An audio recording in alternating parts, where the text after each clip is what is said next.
네, 반갑습니다. 2025년 5월 8일 목요일 증시를 앞두고서 오늘도 찬란한 토크 시간 가져볼 수 있도록 하겠습니다. 자, 일단 오늘도 이제 5월 증시가 시작이 되었는데 웨이비스 20% 넘게 지금 일단 수익률이 체크가 되고 있고요. 5월 시작점 역시도 상당히 좀 무탈하게 잘 흘러가는 모습입니다. 웨이비스 대응하신 분들 모두 축하드린다라는 말씀 드리고요. 해당 텔레그램 채널은 영상 설명란과 고정 댓글에 모두 무료로 들어오실 수 있도록 제가 제한 없이 열어드리고 있으니까 편하게 댓글 확인하셔서 들어오시면 되겠습니다.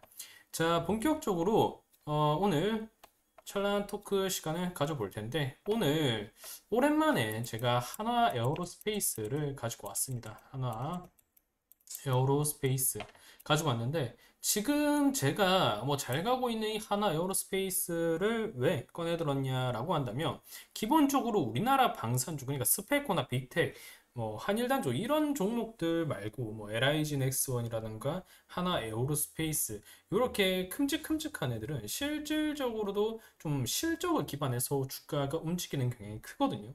뭐 실제로 수주 이력이라던가 향후 모멘텀, 뭐 안보 측면 이런 게 부각되면서 유럽권에서 지속적으로 물량을 가져가고 있는 시점이기 때문에 하나 에어로스페이스나 LIG 넥스원이 신고가 랠리를 써내려가고 있는 측면이라고 볼 수 있습니다. 그런데 이 흐름에 맞춰서 하나 에어로스페이스가 이제는 테마성으로도 좀 주목을 해볼 필요가 있지 않을까 이런 측면에서 한번 오늘 얘기를 드려보려고 합니다. 자, 그러면 왜 테마성으로 지금 제가 얘기를 드리냐라고 한다면 오늘 인도와 파키스탄 또 군사 충돌 전면전 가능성은 물론 적다라고 얘기가 나오고 있지만 지금 보면은 한 5, 6년 만에 5, 6년 만에 지금 군사 분쟁이 또 일어났죠. 이 러시아와 우크라이나가 이제 또 잠잠해지려고 하니까 다시 한번 또 지정학적 리스크를 좀 꺼내 들고 있는 시점이다. 이렇게 볼 수 있습니다. 물론 2018년, 19년, 2020년 뭐 요맘때에도 인도와 파키스탄 같은 경우에는 이런 교전이 크고 작은 게 물론 많이 있었거든요. 근데 그 당시마다 물론 시장의 영향이 뭐 아무래도 이를 덮었다라고 볼 여지도 있겠지만 크게 부각되었던 건 아니에요. 뭐 인도와 파키스탄의 군사 충돌이 이런 시장을 좀 옥죄었다. 방산주들의 수급을 이끌었다. 이렇게 볼 수 있는 부분은 아니지만 최근에 러시아와 우크라이나의 교전이 2022년부터 상당히 좀 오래 이어져 오고 있고 그리고 명목상이나마 시장이 지금 단기적 반등을 좀 만들어내고 있거든요. 이렇게 만들어내고 있지만 이게 일직선으로 이렇게만 갈 수는 없단 말이에요. 결국에는 조정을 받으면서 이렇게 가는 게 지극히 자연스러운 시장의 흐름이라는 거죠. 네, 지극히 자연스러운 시장 흐름이기 때문에 지금 요 구간에서 이런 이슈가 부각이 되지 않는다라고 하더라도 이 피크아웃 시점에서 좀 조정을 받아야 되는 자리가 나온다라고 한다면 이때는 무슨 이유든 간에 그냥 걸치면 조정 사유가 되는 거거든요.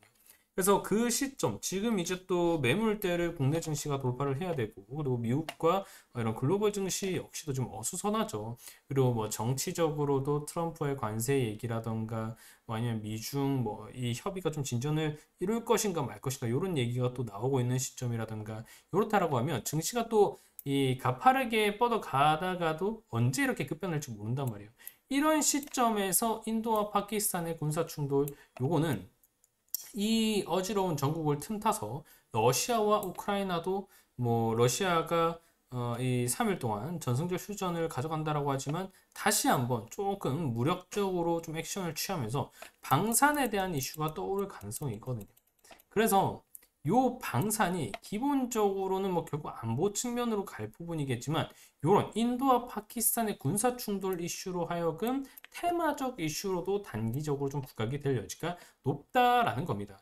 그러면 인도와 파키스탄이 교전을 했던 것, 이번만의 일이 아니라며, 그리고 2019년부터 있었던 것도 시장에 절대적인 영향을 끼쳤던 건 아니라며, 그러면 왜 지금 시점 테마성으로 하나 에어로스페이스를 인도 파키스탄 군사 충돌로 엮는데 라는 얘기를 하실 수 있죠. 자, 최근에 수주 이력을 보시면 됩니다. 하나 에어로스페이스 같은 경우에 최근에 인도와 맺은 K9 2차 수출 계약과 폴란드 크라프 자주포 차체 구성품 계약이 2분기 수주 잔고에 반영될 예정이라 향후 실적 전망도 밝다라고 나와 있죠. 그럼 여기서 포인트는 뭐예요? 인도와 맺은 K9 2차 수출 계약이라는 겁니다. 결국 인도와 파키스탄의 이런 교전 포인트가 강해지면 강해질수록 어떤 것에 대한 기대감이 생겨요?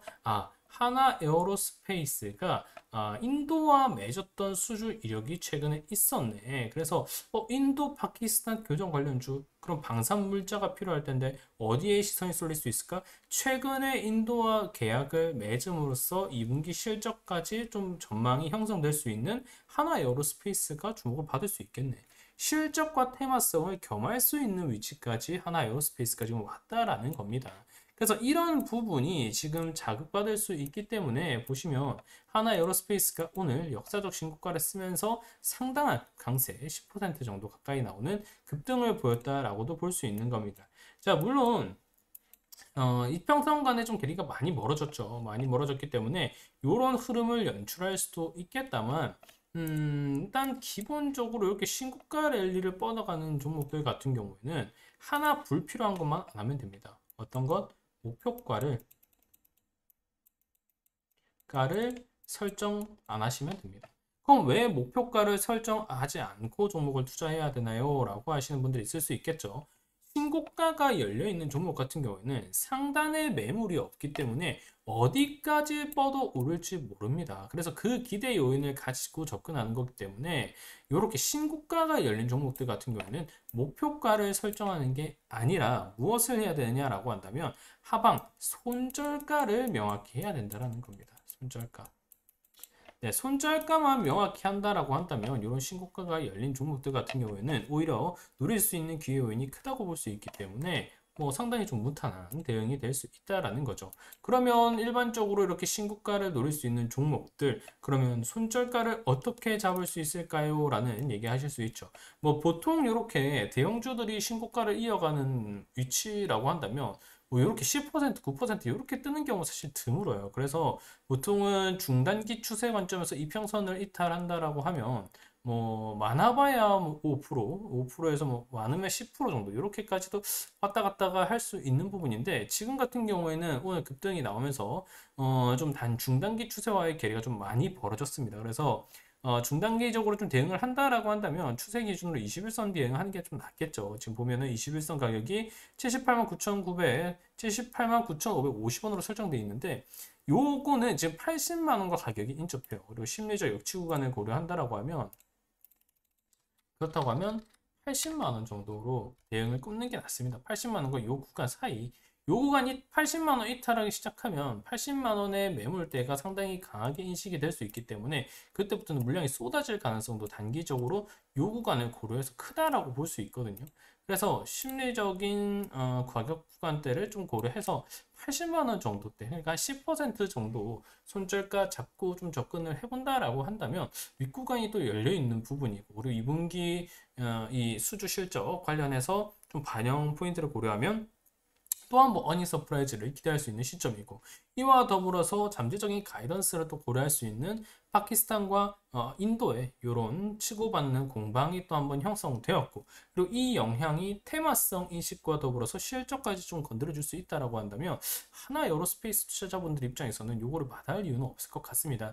근데 이제 막 신규로 접근하시는 분들 같은 경우에는 한 80만 원 정도, 마이너스 10% 정도 손절가를 잡으시고 상방 업사이드를 노려보신다라고 하면 괜찮은 대응이 좀 되시지 않을까 이런 생각을 좀 해봅니다.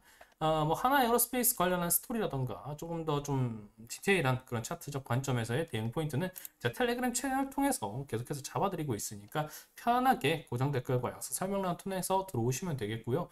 4월 달을 넘어서 5월 달 좀 출발이 좋습니다. 오늘 시장이 좀 미적지근한 모습은 있었지만 2월 달 성과 좋았고 3월 좀 부진했고 4월도 성과 확대되었고 5월도 3월만큼은 아니지만 어느 정도 변동성 장세를 좀 염두에 둘 수 있는 시점 그 흐름에서 나올 수 있는 지정학적 리스크 거기에 맞춘 방산주 포인트 충분히 노려볼 수 있다라고 다시 한번 강조드리면서 그럼 저는 여기서 인사드릴 수 있도록 하겠습니다. 자, 영상이 도움이 되셨다면 좋아요와 구독 그리고 텔레그램 채널까지 많은 관심 부탁드리고요. 저는 또 다음 시간에 인사드릴 수 있도록 하겠습니다.